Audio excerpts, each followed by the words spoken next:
Hello everyone, this is Todd and I'm back with another video for my YouTube channel. A lot of people have subscribed to my channel these days and I'm really thankful for that.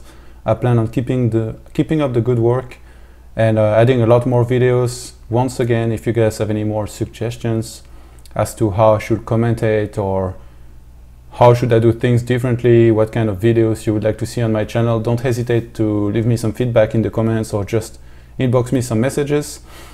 Today we're gonna do a game between MaNa and Jrecco. MaNa from Mouse Sports, the Polish player, and Jrecco from the Britain, who plays for Dignitas.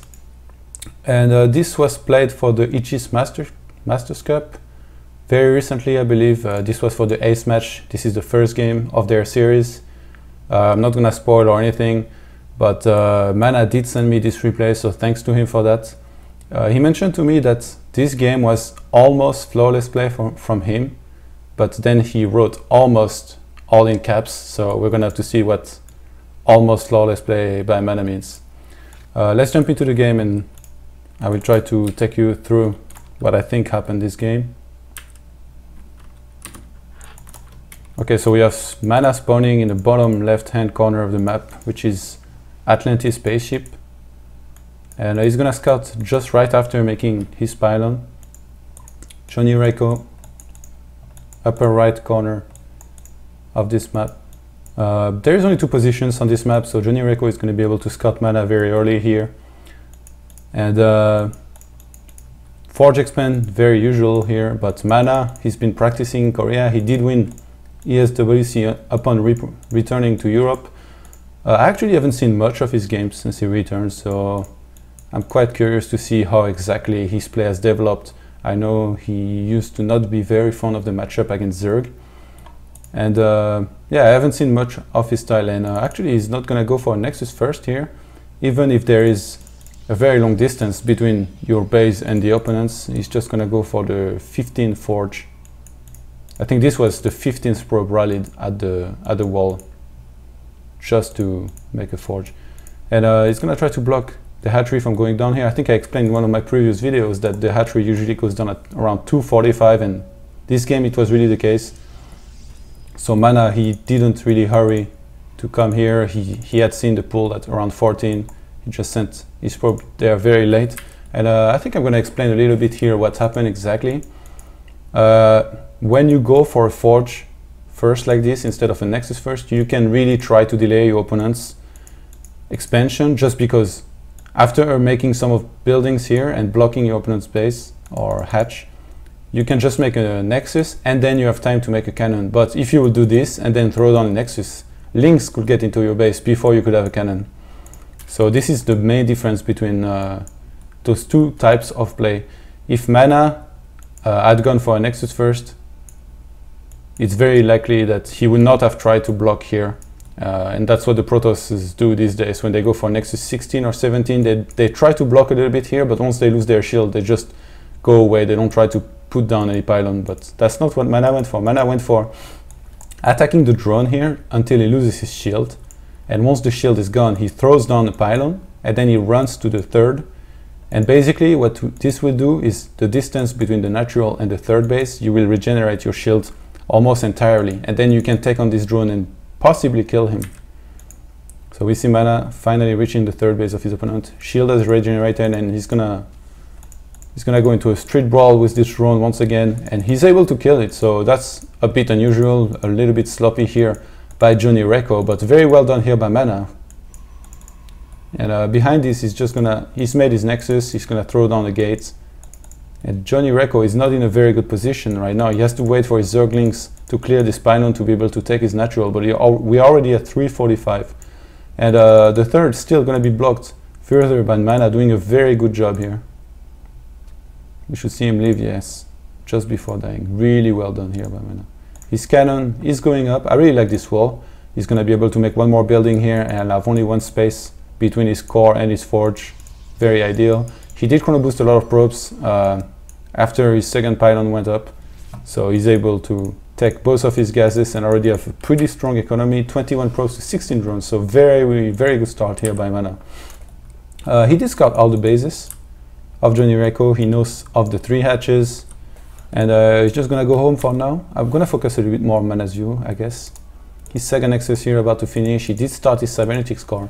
And since he's done very well with his economy so far, he's just gonna make a zealot to be able to scout a little bit around his base, potentially go to the middle of the map, take the Zenaga watchtower control, or maybe just stay at his wall. We're gonna have to see. Okay, actually I thought he kinda took his gases a little bit late, but he's got quite some gas already, so that's good. He's gonna be able to start warp gate immediately. He has 100 gas if he wants to start +1. He can also make one stalker if he wants. And he might be supply blocked here for a bit. That's the only mistakes I've seen so far out of him. And his zealot is actually just gonna stay at his wall for now. And basically this is where MaNa decides what build he goes for. Oh, he did start +1, which is just cancelled right after. So he might have just tried to trick this Zergling here from scouting. And he's gonna go for the very quick target, 6 minutes 06, very, very fast. In the meantime, chrono boosting only probes. I really like this kind of build where you chrono boost a lot of probes through the 6th, 7th, sometimes even 8 minutes. If you hide this TT1, I'm just kidding, but it's very good. 2 gases going down at the expo before 6:30. Very quick gases here, and Jrecco should not be able to figure out which strategy this is, just because MaNa has done a very great job of hiding his target, and he's made a stalker to be able to deny scouting. I will talk a little bit about this. He's basically made his target here, so a lot of the time I guess you would anticipate one of the overlords to be here and one here. But now imagine if there is an overlord here. Where is it supposed to fly through? If he flies through here, it will get shot down by this photon cannon and die, and possibly not even see the Stargate. If he flies here, it will see nothing and die from the Stalker. And if an overlord was to fly through here, which is what I would have expected from Jrecco, the Stalker would have come and killed it as well. The only possibility would be from here to here, but as a Zerg, you see there is all this space you need to scout here, and all this space all around here. So why would you scout only here? It's a bit of a gamble, and Jrecco's got it wrong, I guess, this game, because he only sent an overlord through here, which survived, but he wasn't able to really scout anything except the 2 gases at the expansion. So MaNa sent one zealot out to try to clear those Zerglings and possibly scare Jrecco of something. This is a bit too early for a potential warp gate rush. But still, sometimes some Zergs will overreact and make too many units. When they see a probe like this, they will panic. But I think this probe is just trying to get a scout of what Jrecco potentially might be doing. And MaNa going for the Phoenix first, I believe it should be, since considering his gas, he only had 100 here. He did start the +1 on his gate. And this probe did scout one of the gases here. It couldn't really see into the main, but no one of these hatcheries was morphed yet, so he knows his opponent hasn't even teched 2 lair, which is a pretty good info. I mean, you should always kind of be able to figure out when your opponent is taking. It's always a good information to have. MaNa started saturating both of his gases at his expansion, and from there he's going to have a lot of choices to make as to which tech path to follow his phoenixes with, and also how to use his phoenixes. These days there has been this trend where basically when you get your first Phoenix, you start sniping Overlord and you kind of hope to be able to supply block your opponent. So in this case, he knows one of the Overlords are here. He should kind of expect one of them might be around here or here. We're actually going to take a look. Okay, there is this one here that he knows about. Another one here which he could find very easily. There is one here. I guess on this map it's not as predefined as on the other maps where Overlords should be, but he could potentially see this one. Oh, by the way, very cool that you can see the shadow. And on the way, if he goes for the 3rd, he might be able to meet this one as well. So that would be a lot of Overlords, and he could be able to potentially supply block his opponent for some time. And force some Spore as soon as possible. And Spores in this situation are very costly, just because the Zerg loses 1 drone first, and he also has to spend 100 minerals. And also, that drone, since it's used, it's not going to be mining anymore. So that's very, very costly for a Zerg. Whereas as Protoss, you can just make 4 or 5 Phoenixes a lot of the time, and it will be enough to already do a lot of damage to the Zerg's economy. You also take the map control, sort of, and you're able to see exactly what your opponent is taking to. So Stargate openers, pretty good against Zerg, and MaNa really using this one very well. The First Phoenix being chrono boosted here. We had a sentry being made. You will, a lot of the time you will have an excess of gas, especially since he had been mining a lot of it after making those things. I mean, Zealot first and then Stalker, so he chose to make a sentry. And MaNa is actually going to wait for a second Phoenix, potentially maybe even 3 or 4 or even 5 before moving out. A lot of the time I wouldn't recommend waiting for more than 4. As soon as you hit 4, you need to go ahead and put some pressure on, maybe snipe some overlords, snipe some queens. Usually, I mean typically, if you go for this build and you wait for 4 Phoenixes, you will be going for the queens. You don't really care about the overlords, since the Zerg, they already have so much money. You go for the queens and you kill the queens just because it's gonna block so much supply for the Zerg. I mean, he's gonna have so much money and he's not gonna be able to spend it, just because usually at this time he's on only 3 hatches, and if he cannot inject from any of his queens, he's gonna have a lot of extra cash that he cannot spend, and that puts Zerg in a very bad situation, because whereas usually he will be very ahead supply wise, this time he will not be able to. So MaNa, he chooses to move out with 4 Phoenixes. I'm a very big fan of the 5th Phoenix, but he chose not to make it so far in this game. What 4 Phoenixes do, if you go for queens, if you lift the queen when your 3 other Phoenixes are next to the initial Phoenix, you basically one-shot queens, and I think that's what MaNa is going to go for here.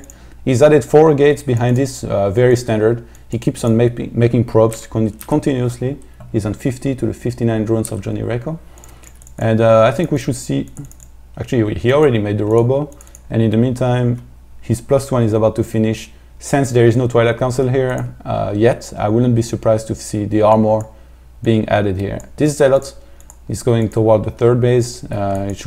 It's looking to be cleaning those potential Zerglings that could be here, to see if there is any overlords as well, and this really looks like MaNa will be going for a 3rd base. Usually you don't go into Phoenix like this if you want to play a 2 base kind of all in.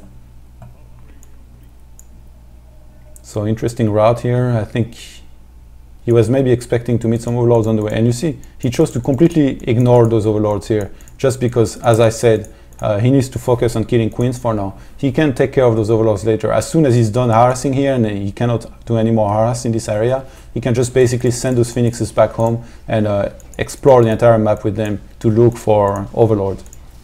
First queen is down. He has a bit of extra energy, so he spent some of it, but not all of it. You see, he has at least 2 more beams left. He's gonna get another queen, and then I wouldn't be surprised if he goes for another base. Actually, no. He's got 1 more drone. I think he's doing a very good job of checking how much energy he's at. And yeah, there goes the last queen. It's gonna go down. In the meantime, MaNa is adding a 3rd base. Couple of cannons going up here. We see the armor being researched. An Immortal was made first, which I have nothing against. 1 Immortal is always good as long as you make just 1, because if you're going to just go for Ling Infestor, those are not going to be very good, but at least just 1 is not a big commitment. And MaNa doing a very good job of catching any unit that's out of position. He knows there is a couple of roaches that were made. He's going to be able to know exactly when they are sent. Going to try to catch some more drones here. Excellent play from MaNa so far this game. Twilight Council being added here. And you see very continuous production of those probes. He's going to be able to transfer a lot of them to his 3rd base. And 1 more queen was caught out of position. So I really like MaNa's situation in this game so far. We might see a big wall here just because of the way he's placed his buildings. A little bit unusual. 1 probe here is doing a bit of scouting. And 1 hero Zealot and 1 observer looking to clean some creep potentially. Jrecco opted to take this base in the middle where there is the rich geyser, so MaNa has to take this into consideration, possibly hit the timing in this game, because if you leave Zerg for too long with this base, I don't even want to imagine how many Infestors and Broodlords they could make. MaNa was actually going to make a building here, but he cancelled because he saw the Overseer flying into his base. The Overseer going to be able to get the info that there is a Twilight Council, but very standard at this point in the game. We do not have a Robo Bay just yet for MaNa. 1-1 was upgraded. Okay, we do have a Robo Bay and a 2nd Robo, so I think at this point MaNa really wants to exploit the little advantages gained in this game by just doing a big push with a couple Immortals and some Colossus and hit before Hive. As I said, those Phoenixes trying to clean up the map. I would really like to see them kind of split up and just one of them patrolling the entire bottom right of the map, cleaning it from the potential overlords there. Blink hasn't started yet, which is a bit surprising. And MaNa is adding a lot of gates, at least 2, and we should see more, because so far it was only on 5, which is a very low number for this amount of bases. Even if you're going for 2 robo, you should always have some extra gates, just in case. Phoenix is doing a bit more scouting, and MaNa chooses to go for the quick 2 Colossus with range. He's only stopped Immortals at 2. Maybe a little bit more would have been nice, but not too important here. And MaNa, yeah, he's gonna try to snipe some drones here at this base. He gets his Phoenix. Phoenix is caught out of position here. Usually I don't really mind this, just because you make the Zerg lose a lot of energy on his infestors, and then you can attack right after and they're missing a lot of energy. But in this case, I don't think he's going to be attacking that soon, just because he's going to wait for at least 4 Colossus, so I don't really like that he suicided his Phoenixes that early. If you look at the map, there was... actually, there wasn't any more Overlords to be caught. Jrecco did a very nice job of sending most of his Overlords back. There was only this one to really kill while being safe. But still, I mean, if you have those Phoenixes just before engaging the fight, you force Fungals on them, or you can just leave those Infestors. And MaNa didn't really seem to mind losing them, but I do. Okay, +2 finished, 2 more Colossus on the way. We should see +3 finishing, starting very soon here. And MaNa is not really putting any big effort here into scouting the potential hive of Jrecco. Very interesting one here. That's a long path here to cover Zealots. Yeah, this one Phoenix, when you have a Phoenix like this in late game, very important to keep an eye on the hive tech of your opponent. And MaNa is, it looks like he wants to go for a force base in the middle of the map. The one with the 2 regular geysers and the rich Vespine. 2 more Colossus about to finish, and he's gonna follow this up with 1 War Prism, so I'm curious to see if this is to drop some kind of Zealots or reinforce in the army of MaNa to do the big push I had talked about earlier. Like I said, we are the 15th minute, almost 16th. He hasn't scouted for the hive just yet, so he's going to reposition his observer and start scouting for it, I think. He does see a huge force of Infestors. How many is that? 13 Infestors. And actually he doesn't really bother trying to scout. I think he's pretty sure Broodlords will be on the way very soon, so he has to attack right now. So he basically tries to max as soon as possible, and you can see he's maxed right now. And he's just gonna go for it before Blink and +3 finishes. I would have liked to see better chrono boost out of those, but I guess he kinda got to it now. His base here gonna be counter-attacked, but he doesn't really care. It's that many less units that are going to be into this fight. A very nice spread here. He saw he was about to engage the opponent, so he spread out really well not to get everything fungled, and we should see a couple of force fields being added into this fight. Yes, very nice force fields here. A bunch of those roaches cannot attack. Those Infestors have to stay really far out of the fight. They could not fungal very well here, and everything is going to get sniped, or at least a big chunk of the army. His counterattack doing a little bit of damage here. +3 is still on the way. And really nice push here for MaNa. He's getting a couple Stalkers fungled out of position, but it's at least that much energy that is going to be used from those Infestors. And in the meantime, he's just going to be able to push this game and kill it, even before the Broodlords could potentially be out, which is very good, because even if he loses this army, Jrecco, economy-wise, is going to be really far behind. MaNa chose to reinforce this base so that he wouldn't have to sack it. I guess an alternative would have been to warp here with his army and basically let this base die and send the probe somewhere else, maybe here or at his force base. His main is almost mined out right now, but even if he was on a really nice amount of gates, maybe he didn't do the best job of producing units all the time consistently, just because he has so much money right now. I guess his economy was very good, 76 probes, it's quite ideal as well. And now basically he's killed this base already.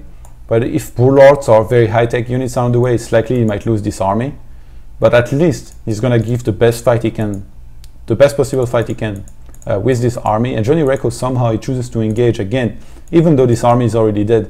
I think this is a pretty bad choice. There is nothing to save here. He doesn't have to engage. He should just camp here and try to get some broodlords out or something. And he's just basically going to choose to engage right now in this choke. And a very nice force fields here by MaNa, basically able to prevent the roaches from running in too much. He's going to get fungled a couple times, and some infested Terran might be summoned here, but other than that, pretty well done here by MaNa.